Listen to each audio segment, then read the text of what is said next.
And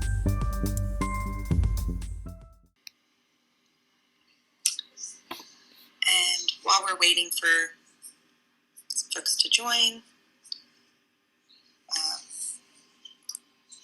I'll just go over some clubhouse pointers for everyone here. So I'm Julie Szmyd. I'm host for this room and club. As we get started, again, you can use the plus sign at the bottom to ping people into the room that you think might be interested in the conversation. You can use the search bar to narrow that down to find specific people or people that might have a topic in their bio. You'll want to make sure to check out, follow others in the room. Be sure to follow all of us, moderators, the panelists here today, and follow anyone with a little party hat next to their name. Those are new Clubhouse members that could use your support. We encourage you to raise your digital hand. So anyone in the audience, this is certainly an interactive room. We do encourage participation if you desire, if you feel inspired. So please, you can raise your digital hand, just the little button at the bottom of your screen. And additionally, to support those using closed caption, we ask that you please state your name when you begin speaking and state your name again at the end. So I would say, hi, this is Julie. And then at the end, this is Julie and I'm done speaking. And for those that are not quite familiar with our club, we are Consuli Conversations. You can follow us and see all our other rooms by tapping the little green house at the top of your screen. Be sure to follow us and get updates on this room. We also host a long COVID and clinical trials room. And then be sure to check out my bio, follow me to get pinged directly as well. For any direct questions, comments, feedback, suggestions, any other panelists that you would like to suggest, please send me a direct message. You can find my email in the bottom of my bio. I always love to hear from everybody. And you'll find our social medias. Please follow those, learn more about us. And for those that don't yet know Consuli broadly, Consuli is a public benefit company with the mission to enable individuals to participate in the data economy. Experts do suggest our data is worth about $20,000 per year. We help people take control and choose who gets access to and how their personal health information is used, and if and when desired, get them paid for their data and make medicine better. We do this by operating a marketplace for members where we become their agent. Our members receive smart-matched, individualized offers from us for opportunities, including to participate in clinical trials and data trials. There's no cost to join our movement, and you can learn more about us at consuli.net. That's CONSULI.net. It is now my pleasure to turn the floor over to our room moderator, Elizabeth Dreicer, who is a philanthropist, activist, and co-founder and CEO of Consuli. Elizabeth will be introducing our distinguished panelists and guests. Elizabeth, over to you. This is Julie, and I'm done speaking. Hi, this is Elizabeth. Thanks, Julie, for all your help again in making this event possible, and Arca as well. Thank you. Welcome to all. We're happy to be able to host and facilitate this room. And without further ado, I'd like to introduce our guest panelists today. So first up, we have Linda MacDonald Glenn. Linda is the founding director of the Center for Applied Values and Ethics in Advanced Technologies, acronym CAVEAT, at Crown College. It's at the University of California, Santa Cruz. She is also a recovering attorney and an ethicist, futurist, educator, and advisor with over 30 years of experience in a variety of sectors, including exponential technology, healthcare, government, education, business ethics, and futures forecasting. Welcome, Linda. Thank you, Elizabeth. It's a pleasure to be here. Great. Thanks so much. Next, we have Michael Golden. Mike is enabling researchers with a new way of doing deep real-world evidence at Savana, which uses AI, ML, NLP, in other words, artificial intelligence, machine learning, natural language processing to surface valuable insights and correlations buried in electronic health records, unstructured text. He previously led business development for a similar AI platform at University of Pittsburgh, Medical Center, UPMC, with a focus on risk adjustment and quality.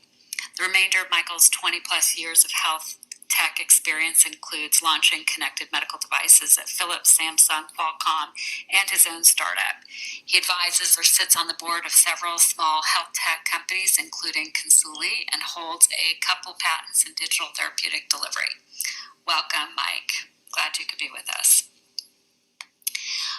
Next up, we have Alice Rathjen. Alice is one of the early pioneers of computational biology and spatial analysis of genomes. She's been a serial entrepreneur in genomics for nearly 2 decades, having launched Dominga, the first direct-to-consumer genetic testing service in 2000, a DNA Guide, the first genome browser for mobile platforms in 2009. Her SlideShare presentation on precision medicine has exceeded over 50,000 views.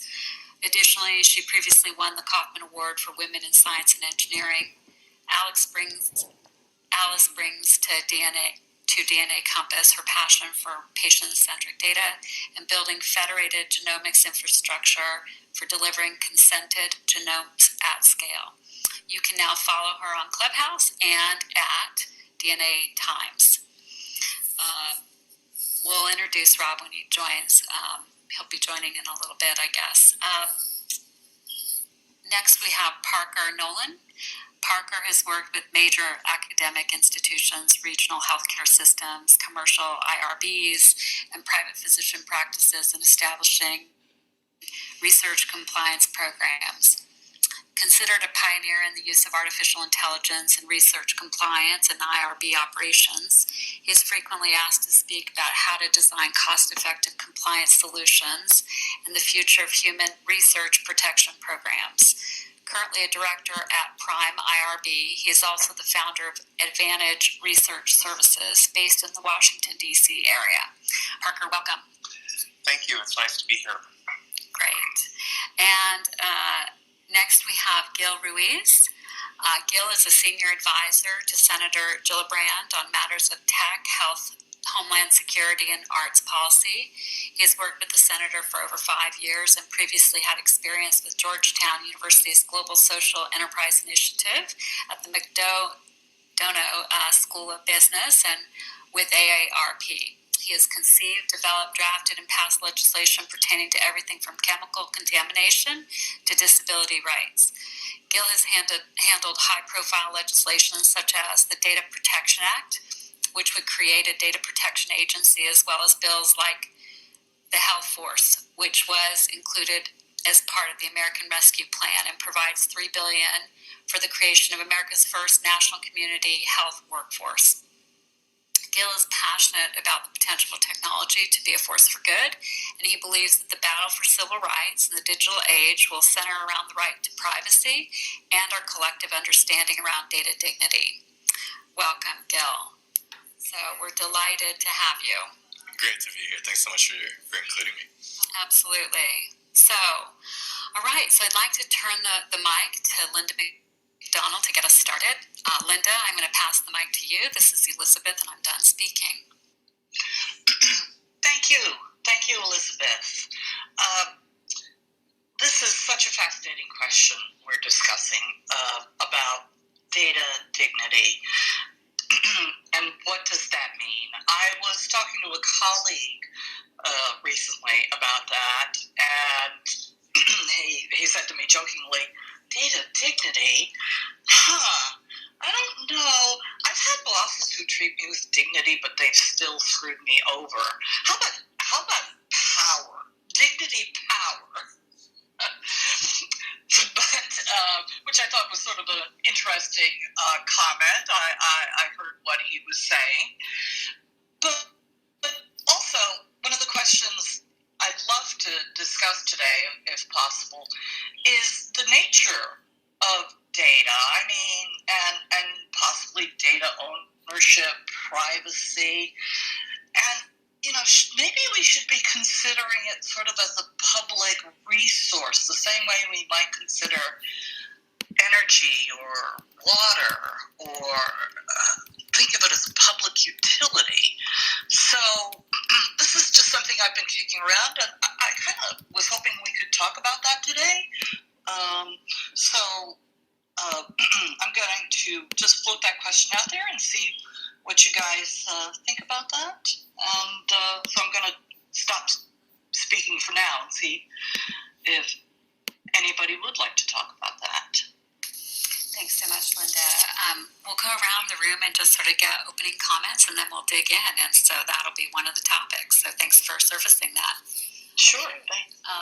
Fabulous. So next, Mike Golden, may I turn the mic to you? Yeah, hi. So this is Mike Golden. I kind of want to maybe riff off of Linda. Mike, can you maybe get closer to your mic? I don't know if other people are having this. That's way better. Thank you so much. Sorry about that. Thank you for letting me know.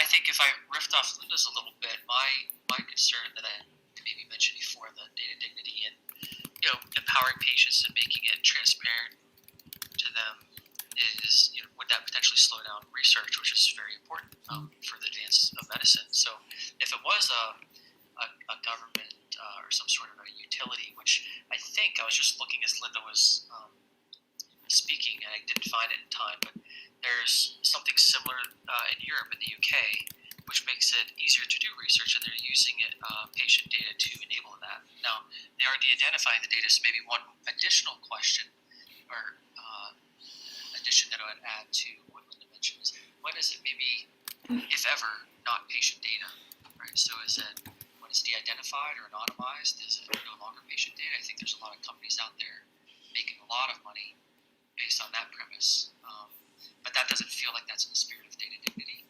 So anyway, maybe that's another topic we can discuss today. Thanks so much. Okay, I can see we're going to get into the deep end very quickly here. So next, I'd like to turn the mic to Alice. Alice, the floor is yours. This is Elizabeth, and I'm done speaking.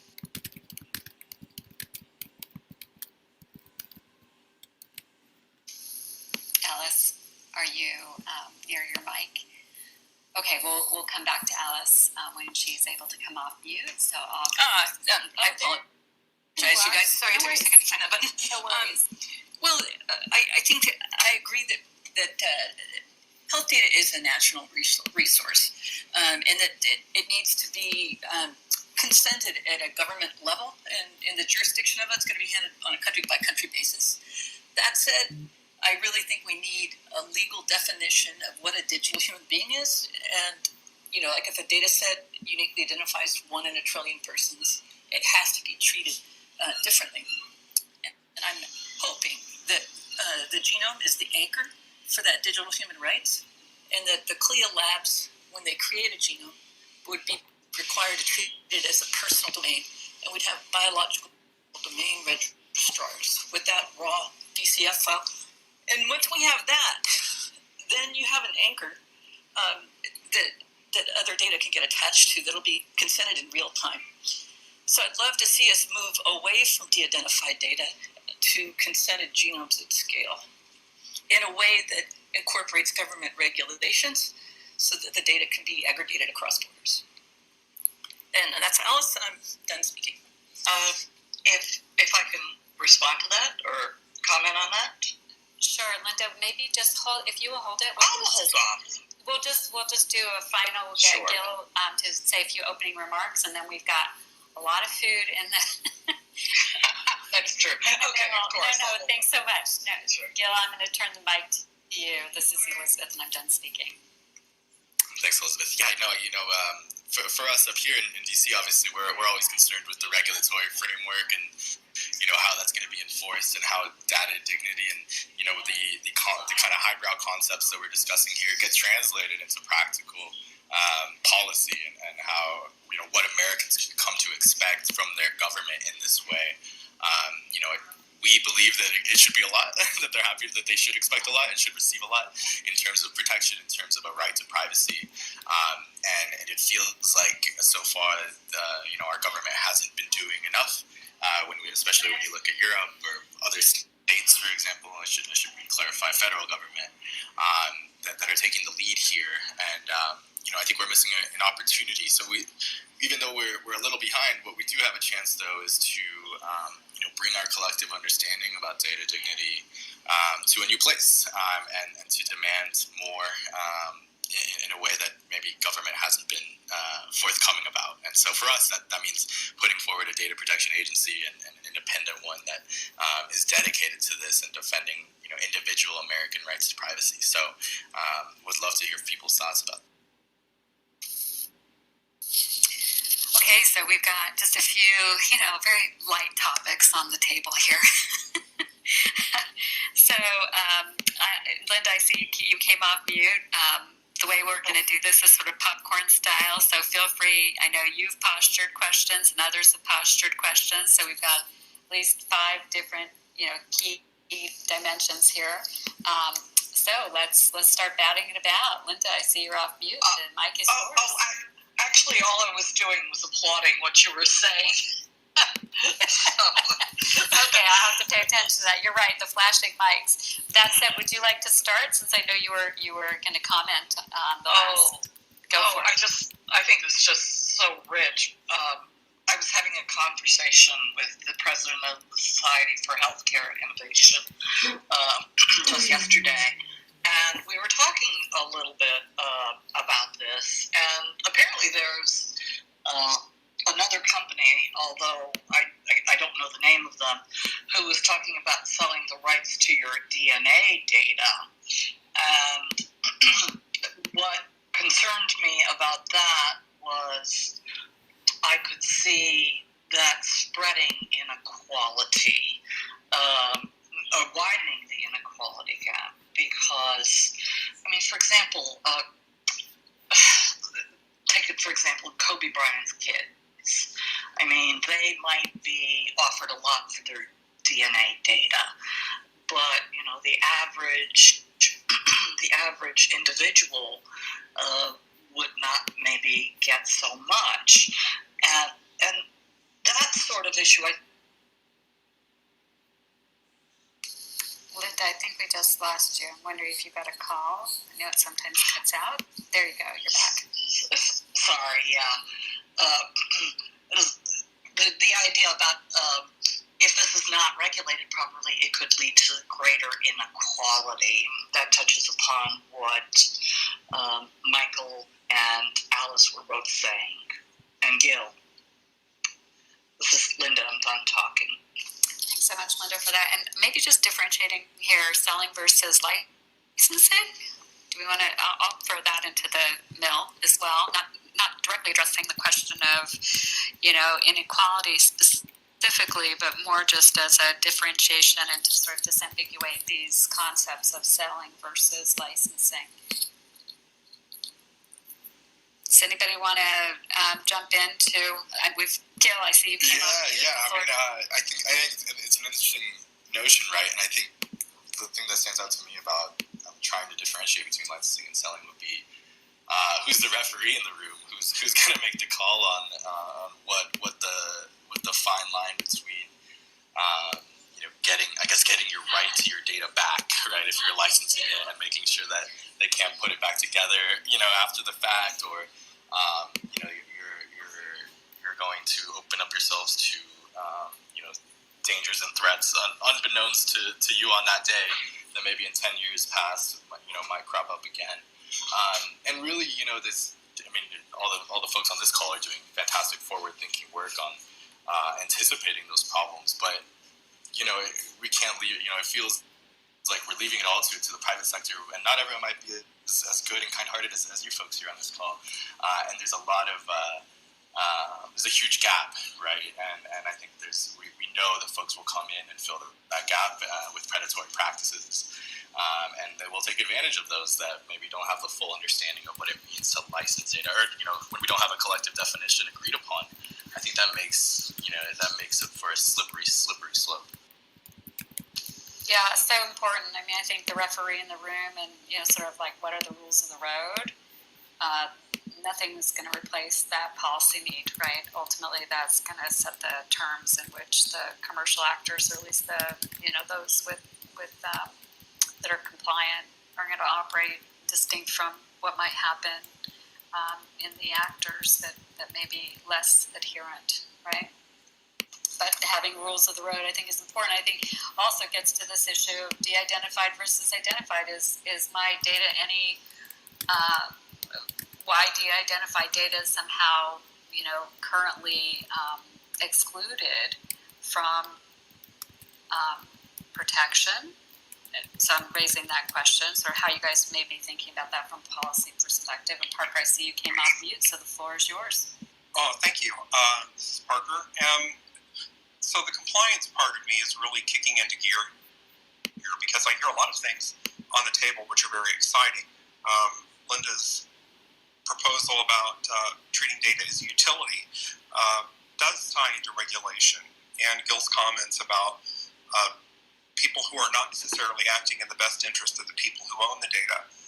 I guess the question is, can you really truly de-identify data? I mean, particularly if it's anchored to a genome. I don't know that you can in an aggregate sense. And that does bring up a lot of questions about how do we still advance research while protecting the people whose data we're using, right?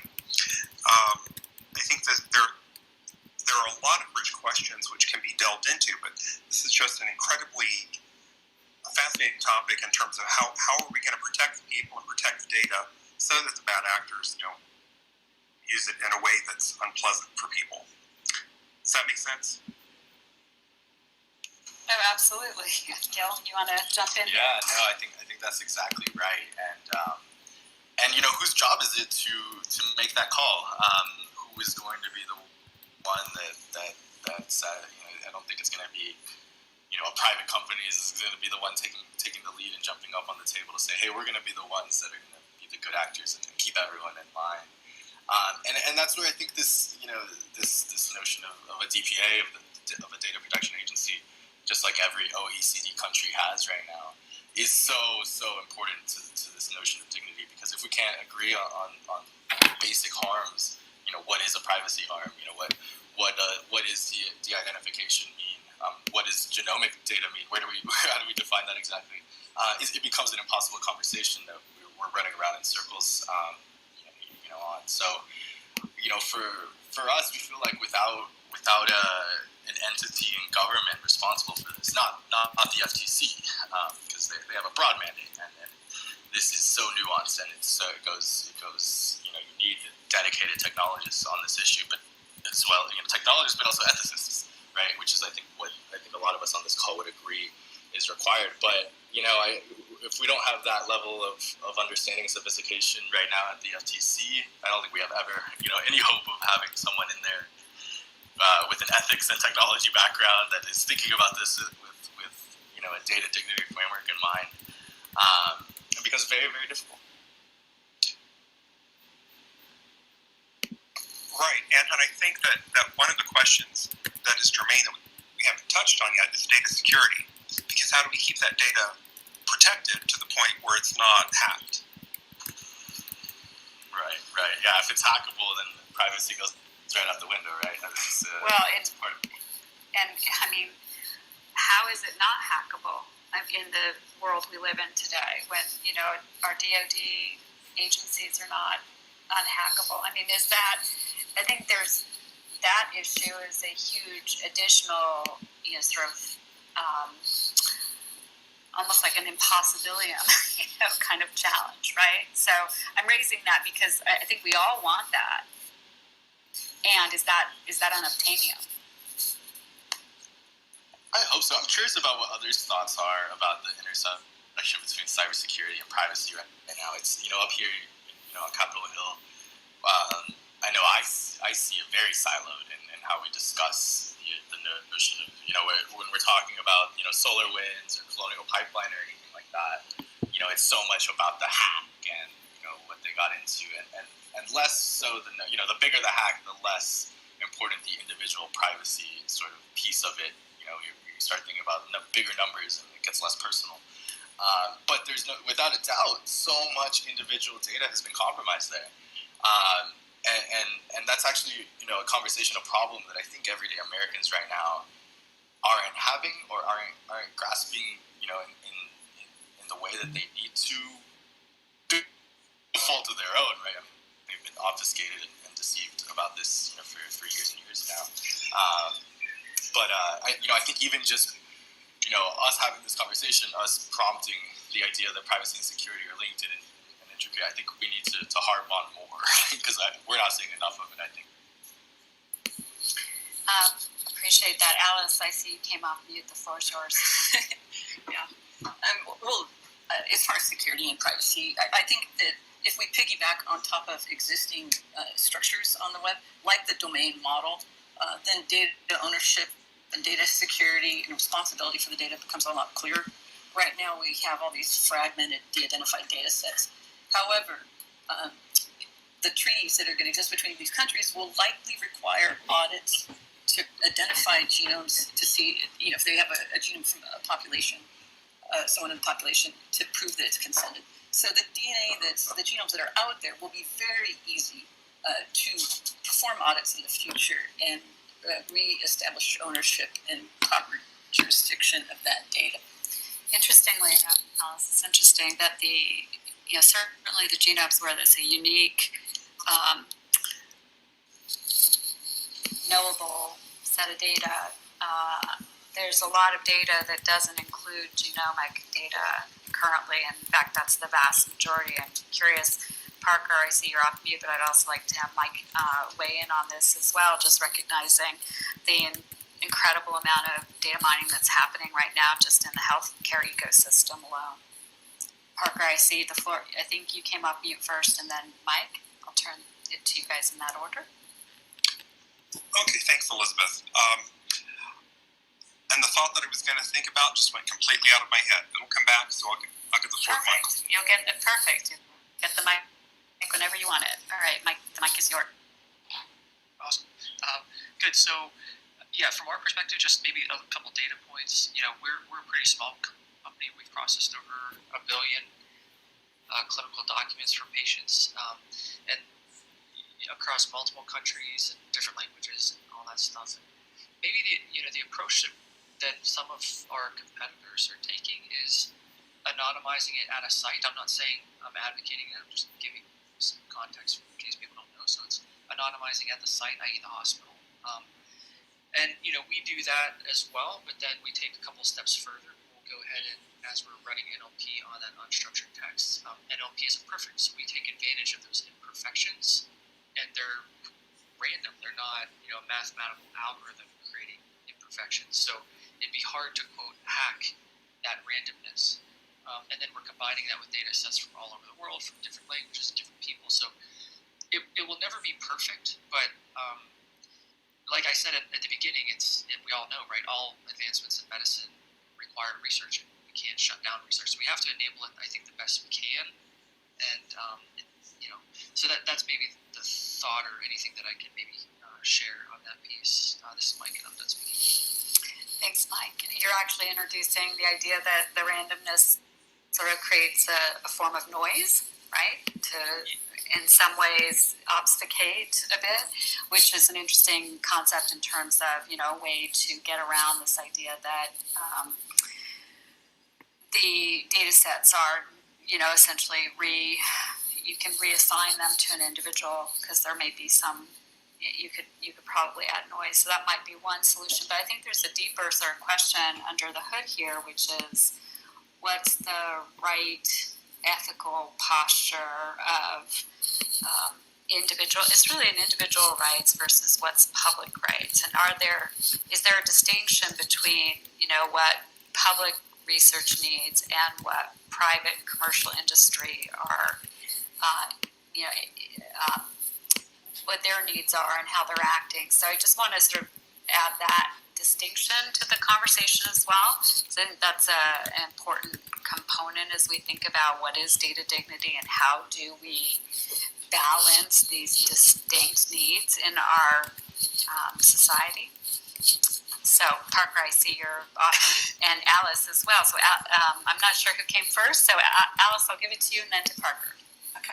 Well, one of the concepts like data dignity is data ecology. So, when you have fragmented, redundant data sets that are de-identified, and you're introducing noise, you're adding a lot of pollution to our data. And you contrast that with biological or human domain registrar model, where you have web services for all sorts of additional intimate data sets, and then the data is consented and it scales, and the consent is revocable, and the data gets made available to the researchers that return value to society. So the notion that we can't change our behavior because of poor research, I just have to say, the research community spent 10 years with massive government subsidy wasting time on gene patents, and then they spent 10 years wasting time with de-identified data. And to consent data is not that hard. So I'm done. Thank you, Alice. I appreciate that really important perspective. Parker, the floor is yours. Oh, thank you, Elizabeth. Thank you for that perspective, Alice. I think the question that you were asking, Elizabeth, is really the ethical question about autonomy. And when does an individual lose their autonomy and lose their agency over their data? And I think that's really going to be a critical question as we move forward from an ethical perspective. How do we ensure the individual has that agency and autonomy? And I think that the challenge that we are going to have is trying to regulate it in a way that does not slow down research, but also, again, protects the individual. And this is my strong compliance side coming out. I've been in this field for about 20 years, and the unintended consequences of things that we think are going to happen, that we put into motion, can be pretty significant. But isn't this where the analogy of a utility comes in handy?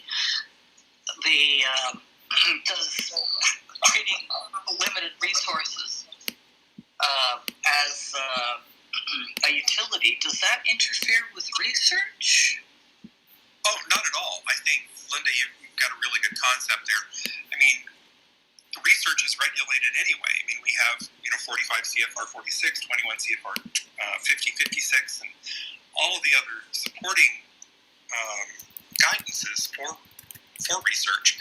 I think treating data and managing data as a utility and in a regulated manner is actually quite positive for people.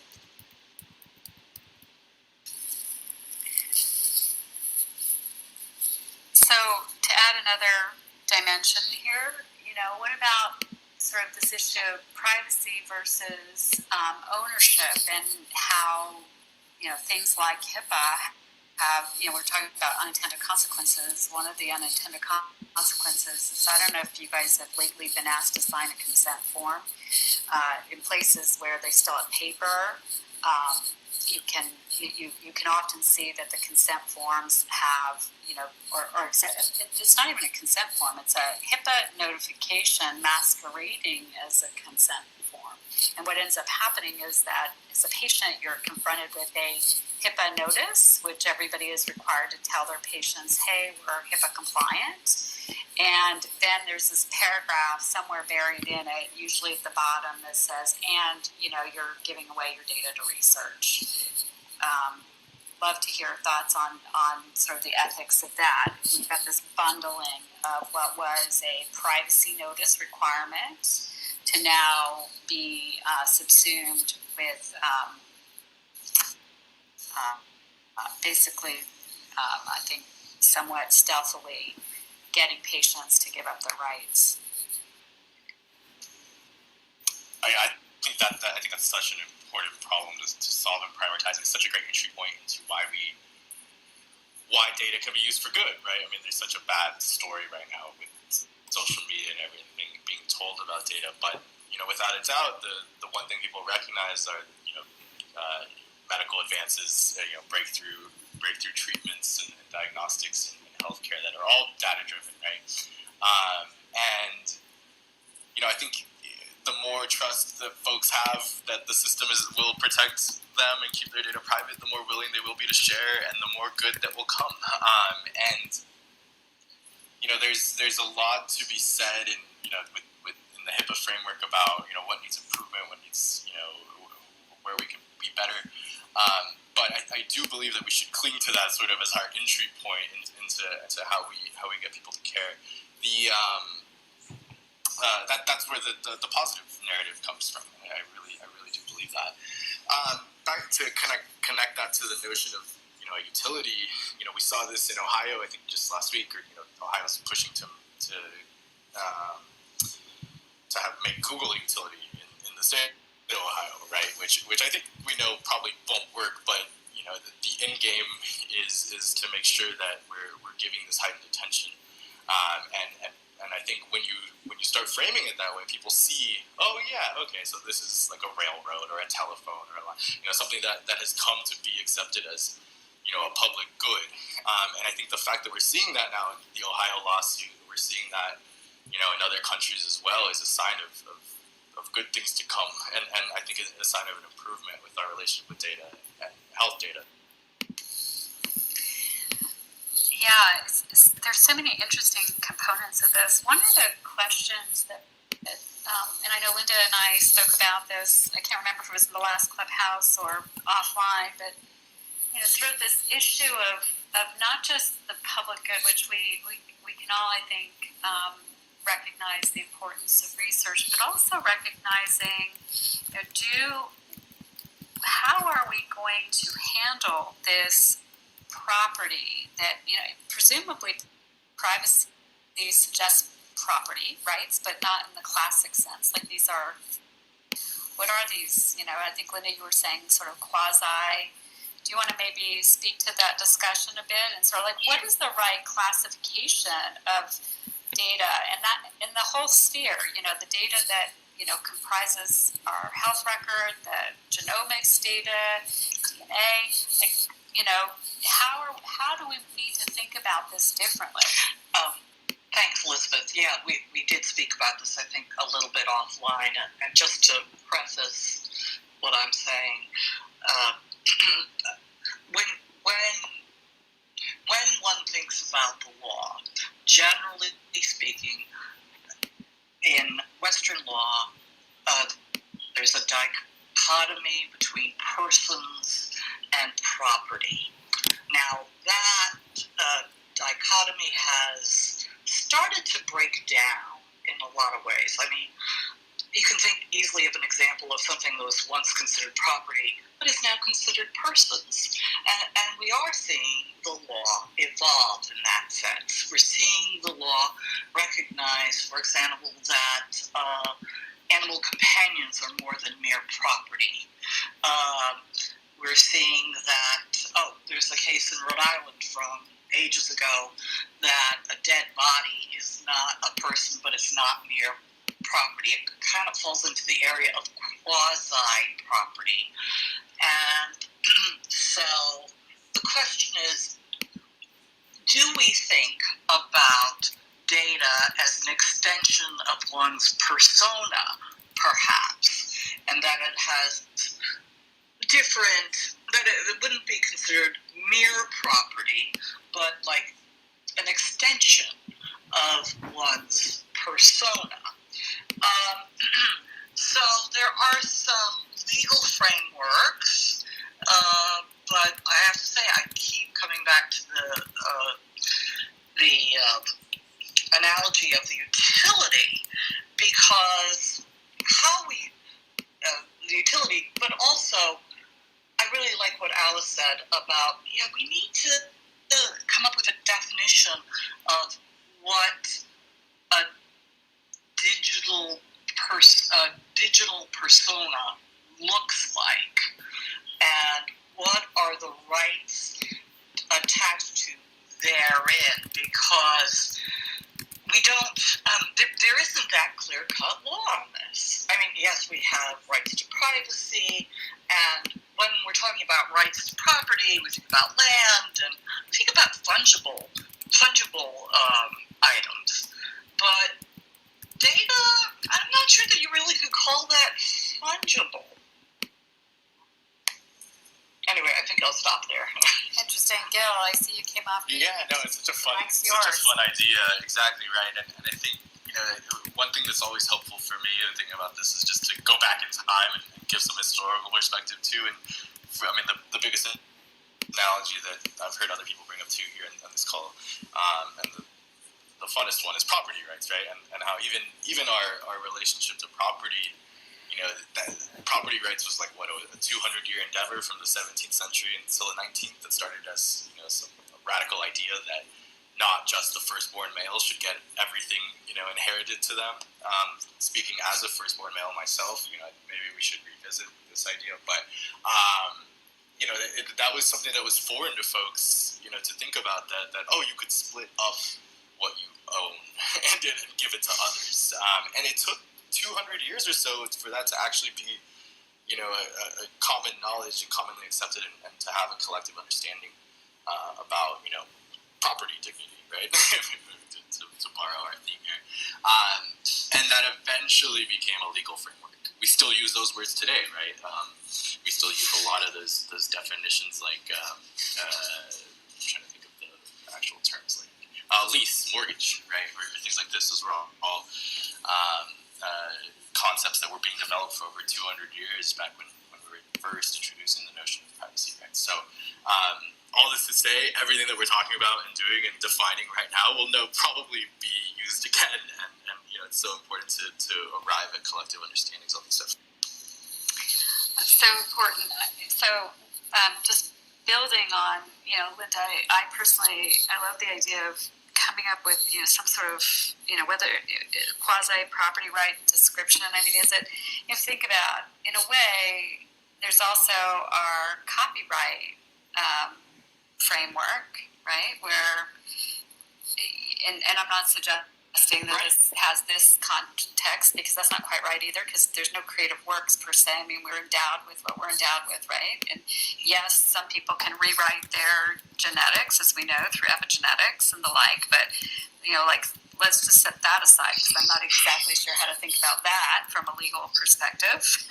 But if we could even just get some new way of thinking about what this right is, and then let's not forget that while we're somewhat, and I say we collectively, while society is dawdling, the reality is that, we've got, this is a treasure trove of wealth that is being created in this realm, right? And it's being created, we're trading essentially pennies, in terms of services for many dollars. And that's what's happening to people right now. It's sort of, and it's not all just altruism. It's not all just for public research. So I want to sort of frame these two pieces. One, I think we really need a definition and some new term of art that helps us think about this in a new way that is comprehensible to the masses and to our policymakers. So, Linda, I'll stop prattling on. I know you're off mute, and I know we're starting to welcome folks to the stage as well. So, Linda, the floor is yours. Oh, thank you. No, I wanted to say that, no, you're absolutely right. And it's going to take some creative thinking. And it's going to take bringing in experts from all areas, a truly perhaps transdisciplinary approach, because the concept of quasi-property, certainly has been something that the law has begun to recognize and explore. And there are numerous frameworks. So, for example, one person doesn't own water. Although, gosh, that gets complicated, because in California people do have water rights. Water rights in the Imperial Valley. Oh, yes. Let's maybe set that one aside. I think that's one of those, what's that famous saying that, I don't know, something about basically that you go to war over water very quickly.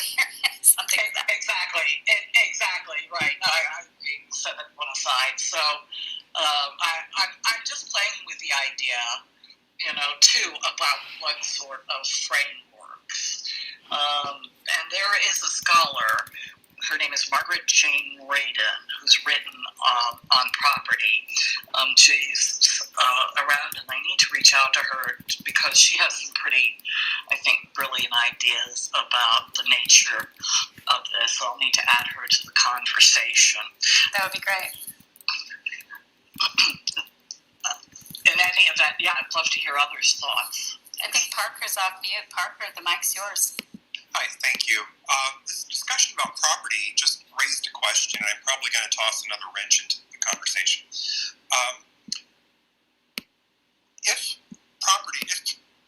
Let's take, for example, the direct-to-consumer genome kits from Ancestry and 23andMe, and reading the fine print on those consent forms, you don't own your genome anymore.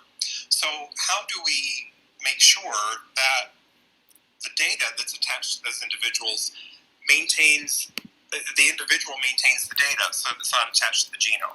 Am I making sense here? I mean, because I wonder at what point can a claim be made that the data belongs to X because we've already given away part of ourselves and part of our identity to company X.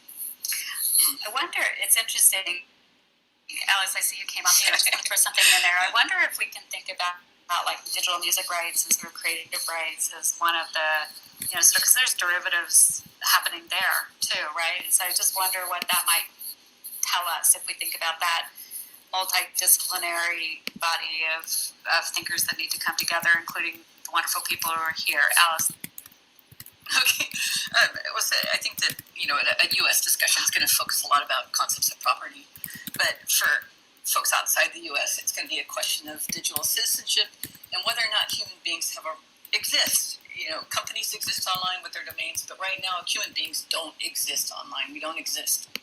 We're just fragmented and work for other people. But the idea that 23andMe had something in their fine print and that it's golden is a farce. The entities that are going to try to enforce that are going to be considered to be enforcing digital slavery. It's a repulsive concept. I think it was an immature business model, but it has no future. I have to concur. That is, and not only that, but 23andMe gives you your raw data. Nothing stopping you from sharing that. Right, but that's not my question about the raw data and the genome particularly. I mean, having worked for commercial IRBs that have dealt with the large companies like 23andMe and like Ancestry who do collect genomes,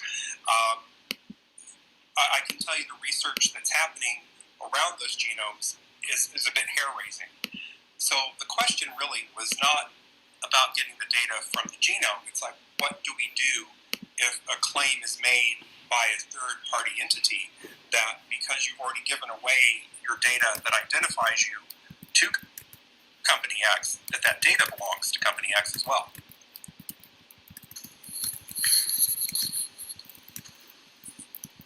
I think this is a really good question, Parker, and I think this is part of the big concern of why time is ticking here. That,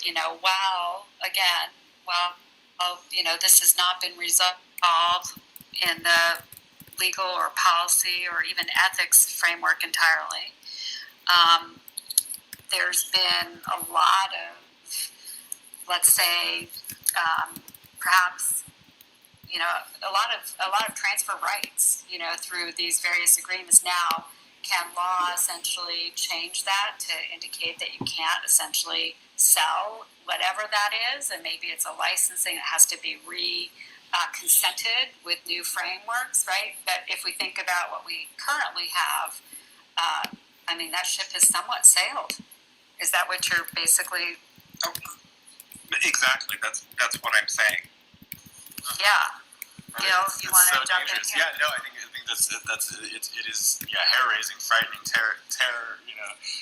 Whatever superlative you want to use, I think it could be very scary. And I mean, speaking from up here in Capitol Hill, we'd say, let's fix that. We'll write a law that fixes that problem right there. Which is sort of the thing, but it would have to be retroactive. But you can tease out any kind of worst case scenario like that. A job employment scenario is the easiest, right? If you're in a high profile job, it's neck and neck. There's no way to tell. One metric you might use is, what what's their health insurance going to cost me then? let's go find their 10 years in the future now. Yep. We have all the DNA and data bank and health data. It's like, oh look, your parents suffered from this and this, and we can maybe expect that you would also take on some additional health benefits. So, health costs, and so that's our deciding factor. And is that right? Is that okay? Did you agree to that? No, I think there's also really important that we deal with the ethics piece here, which I know I'll pass it to Linda in a second. I know Linda, it'd be great to talk about the ESG framework and sort of the work you're doing around dignity and equity broadly.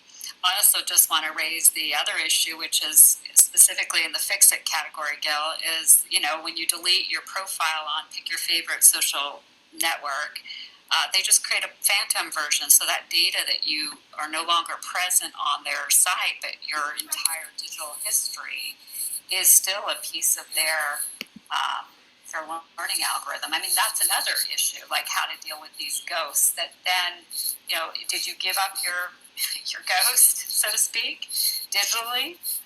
So, I mean, this is just a thorny, I don't know how many facets of issues, but and I have a feeling that the solution will end up being coming up with some really important principles about what property rights are, and then that starts to pave the way potentially for good, sound policy and ethics. Linda, I want to pass it to you to talk about the other side here, which is, how do we change the culture around dignity and equity?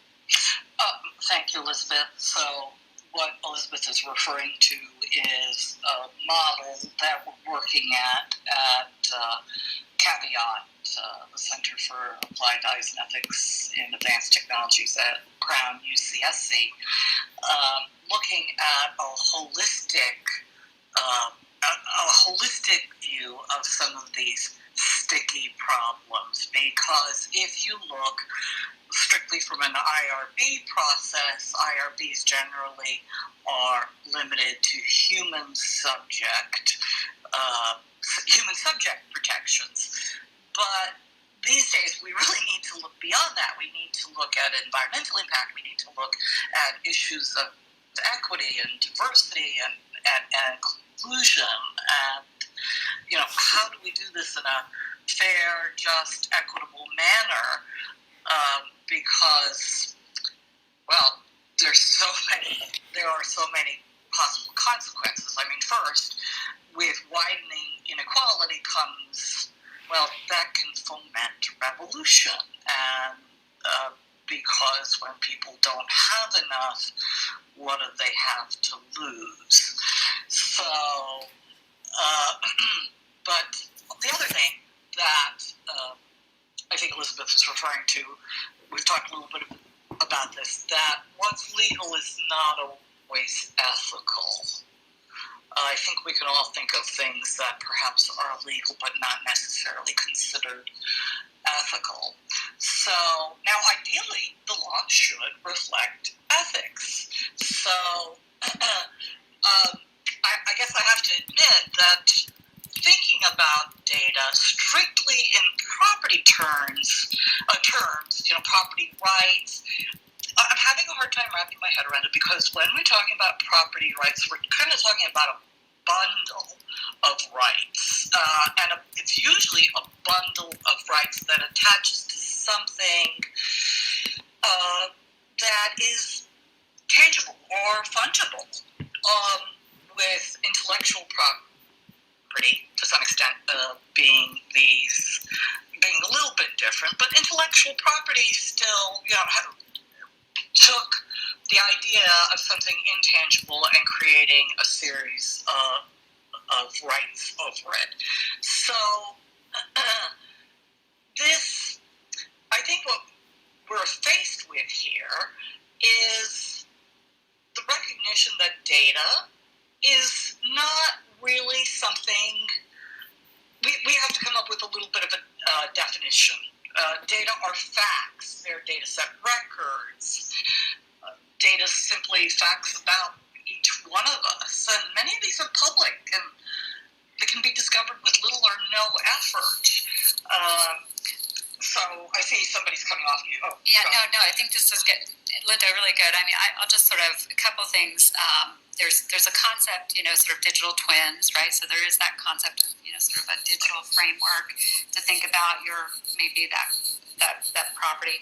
That said, I just want to raise a really important piece for the panel, which I think is credit to Linda and the group, and that is to do with if equity and data dignity become embedded in ESG frameworks, at least as it relates to sort of the good corporate citizens, we can create culture shifts. And so I think this concept being embedded in these evolved tools will be helpful for the future. It doesn't solve these sort of more thorny issues that we need, policymakers and legal scholars and ethicists to help kind of create the right framework. But I think there's sort of another, I'll call it a higher ground that folks like Linda and team are also thinking about, and I think that can have important implications for our corporate culture. I want to introduce Rob McCray, who's joined us very briefly, and then we'll continue on in the discussion, and we'll start to take audience questions and comments. So Rob has served as a healthcare industry lawyer, CEO, investor, and investment banker. He's a member of the boards of directors of McCray Health, Alliance Healthcare Foundation, where he was past board chair and serves on the finance and program committees, and Consuli, where he's also a co-founder. He also serves on the PCH Alliance Board of Directors and is president of the Wireless Life Science Alliance, which he co-founded in 2005. He chairs the macro health comp committees and the like. Rob also serves on the HIMSS Governance Committee. Rob, thank you for joining us. Welcome to the program. And we've been deep in it, so I can't even re-articulate all the different facets we've, as you might imagine, gone through. So welcome to the program. Hi, welcome. Thank you very much. Sorry to be so late. No worries. We're glad to have you. So I don't know if you caught any of the dialogue and want to say a few opening remarks on the topic. I'm going to turn the mic to you. No, I came in so late. Okay. I got to get my head out of a London-based call about structuring stock options for new employees to catch up here. Okay, well, we're having a lot more fun than that. All right. If you don't mind, I do have to run here for a 1 o'clock previous commitment. I'm so sorry, but I just wanted to sign off and say thank you all for allowing me to participate and everyone who's joined and has been listening. Please reach out to us at Senator Gillibrand's office if there's anything we can discuss in more detail. Look out for, I think next week right now, barring any changes or anything, we'll be reintroducing our Data Protection Act to establish a data protection agency. We'll have high profile endorsements and things from folks like Shoshana Zuboff and others that we're excited and look for a big rollout and for the senator to be talking about this a whole lot. The rest of this Congress as we try to push towards more comprehensive data privacy legislation at the federal level. So absolutely. Thanks so much, and we'll talk soon. Yeah, Gil, thank you for being here. Really appreciate it, and look forward to having you back, and also perhaps getting some of your colleagues to join. I think this is a rich conversation for the Hill, for sure, as well as other policymakers. So thanks. Agreed. Really refreshing. Thanks a lot. Yes. Be well. Bye-bye. Okay. All right. So I see, I think we have somebody from the stage. Julie or Arika, is it Upinder? Yes, Upinder.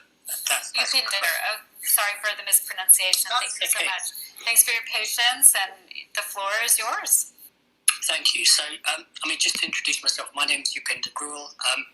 I actually work for a global pharmaceutical company, and I joined the group late. I followed some of the conversations, and I suppose one of the things, or a couple of things I'd probably say is, I think that data's always been there. It's been there. The thing is, data's never been collected and analysed the way it has been, the way it is today. And I think that's the key thing. It's collected and analysed that can be done today. Now, some of it is for, good uses. I mean, and there's examples there that we can come up with, like for COVID vaccines. I mean, with the way that was done, there was a lot of crawling through data, finding candidates volunteering their data, and coming up, and the research is being done, and, hopefully we're seeing some light at the end of the tunnel. There is also some of the ethical aspects, as Linda was bringing up, and somebody else brought up. I think it may have been you, Elizabeth, or was it Parker? I think it was Parker, apologies. But it's to the point that if somebody is analysing my data and it's being used for, or it's being misused for things such as, my insurance premium is going up because they've analysed my data, looked at some kind of habits which are going on, and say, our projections say that this person is high risk for diabetes, therefore we're going to put his insurance up. At the same time, I wouldn't want to be receiving a letter or a communication saying, based upon your genome data, we can see that in the next 5 years you're going to be having cancer. And I think that's where a line needs to be drawn and said, right, that's where definitely, there needs to be some kind of governance as to how the data is controlled and managed. I mean, in the EU, we've got the GDPR Act, which has been in place for a few years now. There is some definitions. So the GDPR is the General Data Privacy Act put in place for EU citizens, and it does give some definition for what personal information is, and essentially any information that can be traced back to an individual is deemed personal information, and that has to be consented. But then more importantly, as an individual, you also have the right to have your data withdrawn from anywhere that is held. Unfortunately, it's not easy to find where your information is held half the time, but I just wanted to sort of make a few comments on items that people raised and just say I kind of concur, but there is some work being done, and maybe there's some things that can be kind of followed there as well. So I'm Upender, I'm done talking. Upender, thank you so much. Yes, we know that the EU has been ahead on this in a lot of ways, so appreciate that. Comments from our panel? Yeah, Rob. Well, hi. So my comment, just as Gil was signing off, I said, well, now I have something to say. You can say it, and maybe one of his colleagues is in there. Because and this is kind of a core problem that we have in trying to balance personal rights, which, we agree, probably all of us agree with everything said, with the needs of the healthcare community and specifically public health and healthcare payments. And interesting, I think there's a specific example of that kind of can sharpen your focus, and that's the drug Aduhelm that was just approved by the FDA recommendation of the scientific advisory panel for Alzheimer's. And the catch, and the very appropriate thing to be done in any situation when you aren't quite sure, is to do a post-market clinical trial. So the drug maker is required to do a study to determine whether or not, essentially, it's effective, and whether or not the safety profile, which is troubling to say the least, is better or worse in a broader population than has been studied so far. And I think I think the whatever anyone thinks about the approval of the drug, I think it raises an interesting issue for us and this discussion, and that the question is, do we as individuals have a right of privacy with respect to the outcomes of our use of, I'll just say, Aduhelm? Should we, and be so important as to need it? I think that I don't know what the right answer to that is, but I would probably personally start with the answer that we all share in the cost and the outcomes of our healthcare system. So at some level, we should not be able to opt out of sharing our personal outcomes. And on the other side of the coin, if the risk that we take by participating in these kind of commercial trials leads to value, then that should be reflected back to potentially to those people who participated.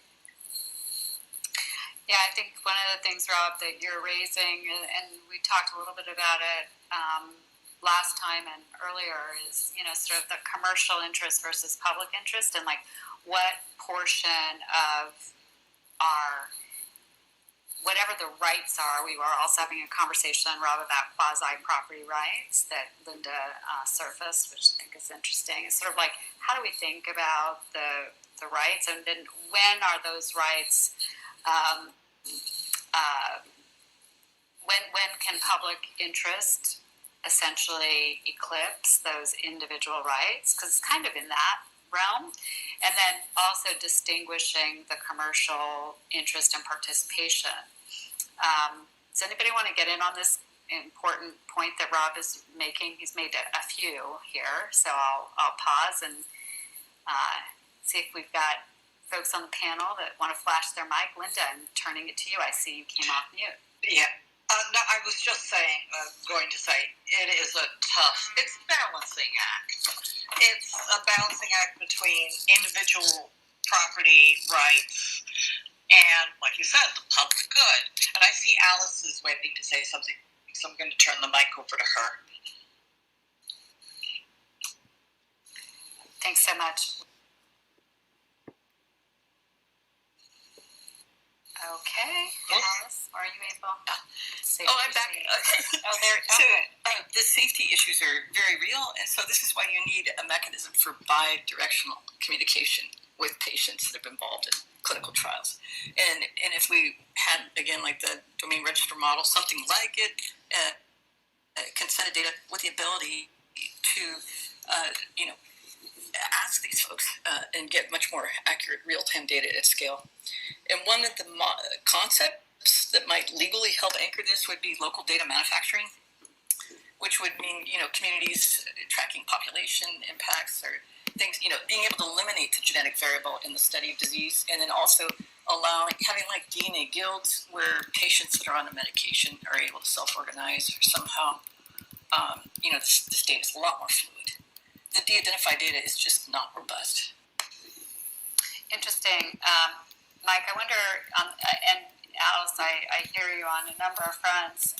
Since, Mike, your organization is primarily making use of de-identified or exclusively making use of both de-identified and in some ways sort of noisy data, be interesting just to hear your perspective and also sort of the broader commercial paradigm for that part of the industry writ large. Sure, yeah, I'll start by saying that I agree with Alice, and I would, probably everybody would agree that the data is going to be far more accurate, and if you don't have to deal with that noise, then you can get way more contextual data as far as what people are eating, feeling, and a lot of the linguistics that you can't sometimes get. So that I completely agree. I just am also sitting on the what can we do in the next year or two and what's reasonable. I think Gil left, he mentioned something to 200 years. Wouldn't take that long, I'm sure, hopefully, Alice, that we get consent and maybe a broader population consenting their data to it. But as it stands today, the way the marketplace works in the field that I live in anyway is de-identified only. And so we look at basically HIPAA safe harbor. And if you're, that's at least a starting point, love it or hate it. There's those 18 identifiers. If you strip those out, that's no longer PHI. Now, I agree with Rob, and I think most of the people on this call that's still, and I think Linda too, that's still maybe utility, or that still came from the patient. That wouldn't exist if that patient didn't exist. So, in general, from a commercial perspective, Elizabeth, I think Rob's is the utopia, right? If you can make people, if you can enforce, and that's what I'm seeing other countries do, that you have to be able to share and use data for the good, I think that the plan would be a better place. But at the same time, being able to compensate back. And to Alice's point, you kind of have to know who the patient is in order to get the money back to them in the first place. Absolutely. So it's catch-22. That's yeah, Alice, and then Parker. Alice, I see you're on mute. Yeah, I think there might be a middle phase where patients are choosing a guardian for their data, and it could be the community clinics might be that type of entity, and that they would facilitate the more in-depth bidirectional communication if needed. But it might be that we have a guardian phase until we have this infrastructure in the legal system to support a more fine-grained consent. Parker? Great, thank you. I think Upinder had a really good overview of GDPR, but also some of the difficulties in tracking data. How do we find out where and how our data is being used? So I'd like to throw out the model of clinicaltrials.gov, which it's kind of a clearinghouse, as we all know, of all the clinical research that's federally funded or not federally funded, even in the United States, and posting consent forms. I mean, so why not try to create some kind of clearinghouse system like that when we talk about agencies that are using data, and then we kind of go in and figure out, all right, is my data part of this set, and then try to opt out. Yeah, I think there's a number of potential opportunities there. I think the guardian component is certainly one. Also, how do you find out? It's sort of, if you think about digital rights and how are folks learning if there's bootleg copies? Well, they've created all kinds of different ways to identify those assets, and so in a way, the de-identified realm, particularly with noise, might be an obfuscation of that strategy. So the very thing that's sort of allowing us to be compliant in today's low standards of HIPAA safe harbor may be the very thing that makes it hard to ultimately, that tactic may be difficult, particularly with the addition of noise, to reattach and find yourself, your digital pieces of yourself, if you will. Not to try and add too many layers, but this is a multi-layer cake, folks. This is with lots of fractals baked in. Binder, I see you came off mute. Would you like? Yeah, it was just. There's been some white papers, from academic universities and things like that, which I follow and read. And one of the sort of novel, or not so novel, but it's kind of a concept that's been thrown around, and I haven't really seen it much in practice, has been the idea of patients or people, let's use the word people having, being able to tokenize their data. So each data, it becomes a token that a person owns. And then as you have the token, you can then choose how and where your data gets used, and you can get compensated for the ability to have that as well. But basically, you're in control of doing that. So it's a novel concept. I think some of it is kind of playing on the whole kind of the blockchain kind of model. But I haven't really seen it much in practice. I think it's more at the idea stage right now. But as some of the technologies advance, maybe we start seeing things on this nature where people do have more control, and maybe they do have these kind of tokens or golden keys or whatever kind of terminology moving forward. But this is Upinder, I'm done talking. Thanks so much, Upinder. This is Elizabeth. I think you're speaking, specifically into what we think is ultimately going to be needed, whether it's tokenized or not. The notion of creating a framework for compensation for those pieces that are commercial and that don't fall into that, sort of public needs and public goods. I see that we have, so I want to see if anybody else on the panel wants to say something, and then I see we have a person on stage. Chris, I see you. Just give me 1 second. I'll just make sure that anybody else wants to flash their mic or take themselves off mute to respond to offender's most recent point, or if I don't see that, then I'm going to give the floor to Chris. Okay, going once, twice, third. Okay, Chris, the floor. This is the first time I'm using this software. Thank you very much for the invitation. It's actually, I would like to build on what Appender just mentioned. So I just came across literally a week ago. I got to know the company, which is the startup. And they have actually a very, very interesting model. What they do, they suggested that you can send the blood or pretty much surrender your DNA to them. You have to answer a bunch of the medical questions. They create the questionnaire. So far, everything looks like 23andMe.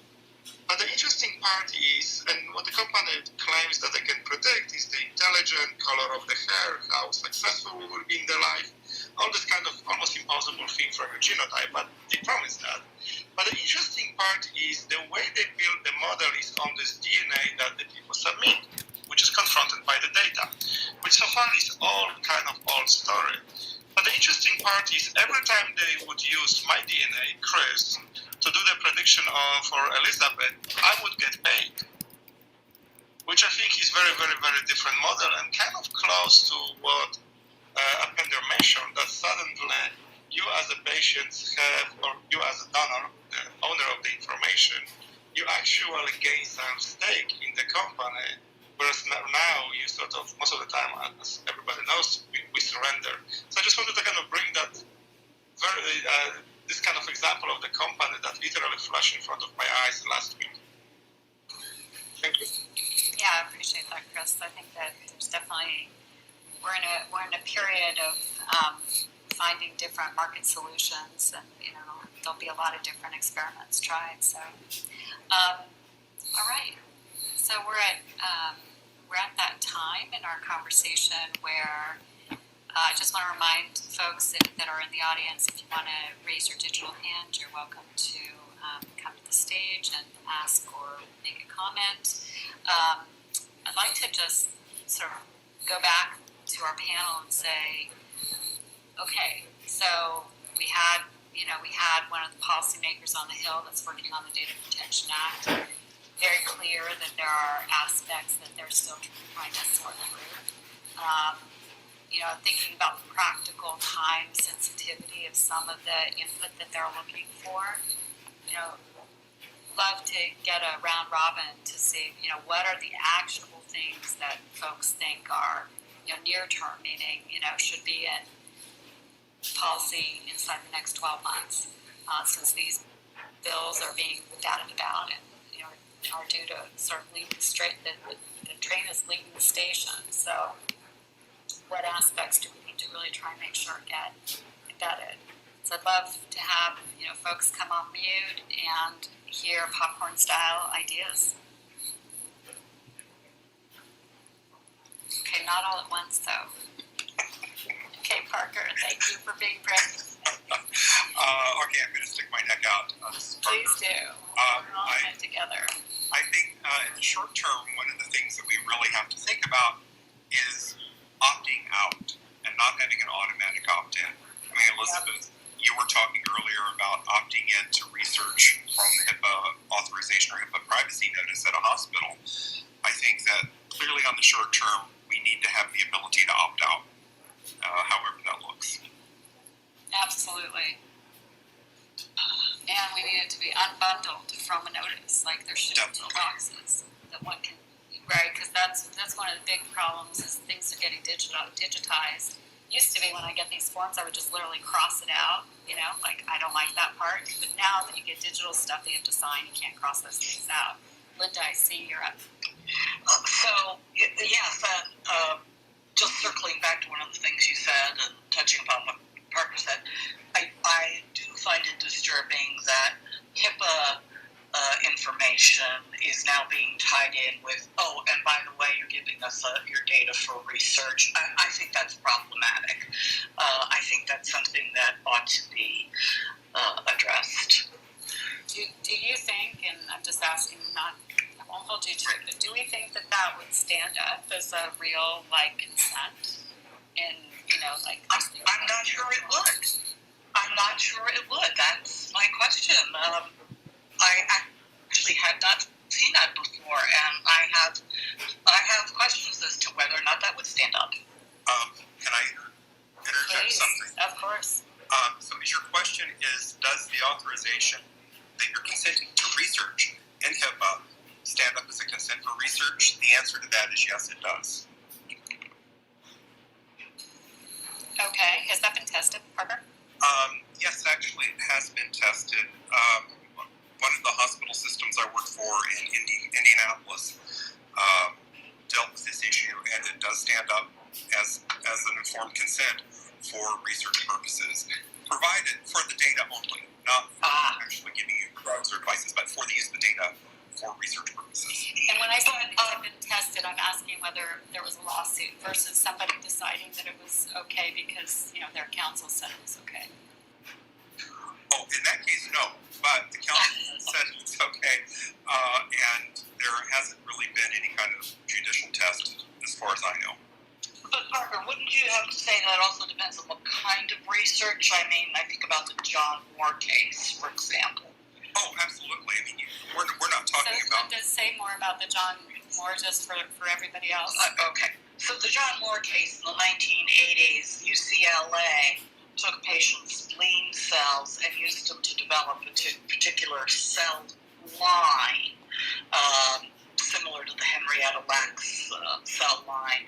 And the patient said, hey, I want a portion of that. You did not take my cells with consent and develop a cell line, which was in essence using it for research. California Supreme Court said, you know what, he didn't give consent, but we're not necessarily ruling that he's entitled to, we're ruling that he's not entitled to a portion of the profits from that. So I just wanted to add that proviso. Well, we're back to the property rights problem. Yeah. I mean, we're basically back to the square one of we've got to get that sorted out also. Okay, quickly around anybody, Mike, Rob, Alice, love to hear some final thoughts from you on the most important things that we can be advocating for as legislation is passing in the United States. Well, I think that the telecom carriers and a lot of these companies, they have hundreds of millions of digital human beings, and the question is that acceptable, or should those data sets? Do we need a legal definition of a digital human being, where the data emanates from the human being, and they manage it? And I can't imagine a future where we don't have digital human rights based on that model. It just seems to me it's just a natural evolution of the web, but it's probably going to take hold outside the U.S. So that's all I have to say.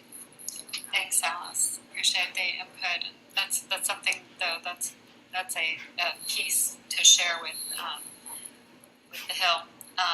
Mike, I think I saw you come off mute, and then Rob. Yeah, I was just gonna riff a little bit on Parker and Linda. And I can't stand that I get a form. I do deal with contracts a lot, so I like time to read them and everything. So to get a contract and be expected to sign it within minutes, especially when you need care, and you have other things on your mind, etc. I think that should be if we're talking about kind of a lot of type of things. I do like the idea of maybe opting out for now, and then eventually having to maybe opt in. My only concern would be, again, that if that did gain enough steam, what would that do to research, right? If enough people opted out, then how would we be able to support that? So maybe if the mechanism is in place by then to compensate and incentivize people to come back in and make sure that research doesn't slow down and the benefits of research, then that would be Thanks, Mike. I appreciate that. Rob. Yeah, Elizabeth, your question is difficult to answer, but what I'm trying to do, I think what we need is a comprehensive approach, and there are models for this. We did it with intellectual property, determining where the boundaries are between private rights and ownership for the inventor and public need to have access to knowledge for innovation. We did it with music, in the 30s and 40s, balancing the rights of artists, publishers, and the public with copyright. And we need something comprehensive like that. It should be national, should cover everybody, and specifically with the needs of, with the goal, I think the common goal is that we want to improve for medicine, medical products.